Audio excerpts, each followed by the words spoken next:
Of ইন্ডিয়ার joint secretary, বক্সিংয়ের general secretary.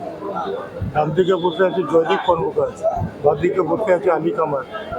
আর আলিপুর সর্বজনীন progressive বক্সিংয়ের তত্ত্বাবধানে আজকে আলিপুর সর্বজনীন এই প্রোগ্রাম করছে।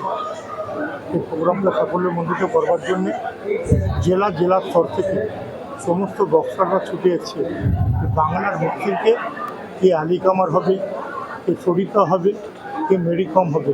তার জন্য এই প্রচেষ্টা, এই ট্যালেন্ট হান্ট কিছু বক্সার এখানে আমাদের মধ্যে এসে উপস্থিত হয়েছে। তারা আজকে বক্সিং রিংয়ে বক্সিং লড়বে। লড়ার পরে জয়দীপ কর্মকার বলবে কাকে ভালো লেগেছে, আলী কামার বলবে কাকে ভালো লেগেছে। তবে বক্সিংয়ের আসল জায়গায়, বাংলায় উজ্জ্বলময় জায়গায় আমরা মুখ দেখতে পারবো। দুদিন আগে আপনি শুনেছেন, 3 দিন আগে শুনেছেন সিন্ড্রিলা, মানে টেবিল টেনিসে সিন্ড্রিলা আজকে 16 বছরের মেয়ে। আমি টেবিল টেনিসের প্রেসিডেন্ট হয়ে আজকে সিন্ড্রিলাকে জায়গায় নিয়ে গেছি।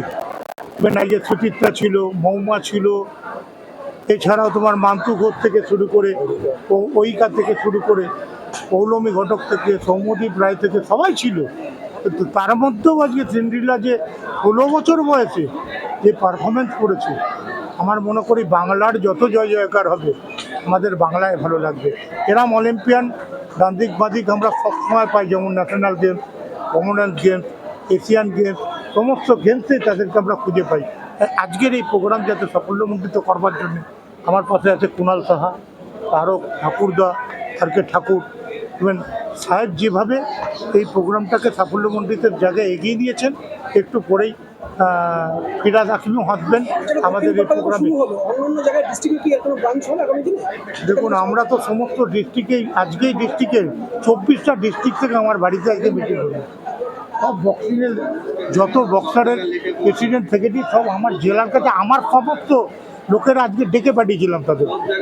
আমি 24-25, 25-26-এ আজকে এজিএম করলাম।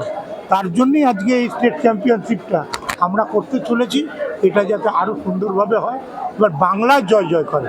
ছেলেমেয়েদের পুষ্টি একটা গুরুত্বপূর্ণ ব্যাপার। এই ক্ষেত্রে সমস্ত জিনিস আমরা ব্যবস্থা করেছি, আর এর কোনো ত্রুটি নেই। যেমন অ্যাকোমোডেশন, খাওয়া দাওয়া, সব কিছুটাই আমরা আমরা দেখেছিলাম উনি কিন্তু এই পুষ্টির অভাবেই খেলতে পারছিল, তাকে সাহায্য করেছিল, যেমন সিনেমাটা আমরা দেখেছি। এখানে কি সেরকম কোনো ব্যবস্থা? আমাদের এখানে ডাল ভাত খেয়ে যেরকম বক্সাররা তৈরি হয়েছে, আমরা সেরকম ডাল ভাত খেয়েই সমস্ত অ্যাথলেটিক্স বলুন, ফুটবল বলুন, ক্রিকেট বলুন, আর্চারি বলুন, উশু বলুন, তাইকোয়ান্ডো বলুন, ভলিবল বলুন, সব এইভাবেই বাংলার ছেলেমেয়েরা তৈরি হচ্ছে।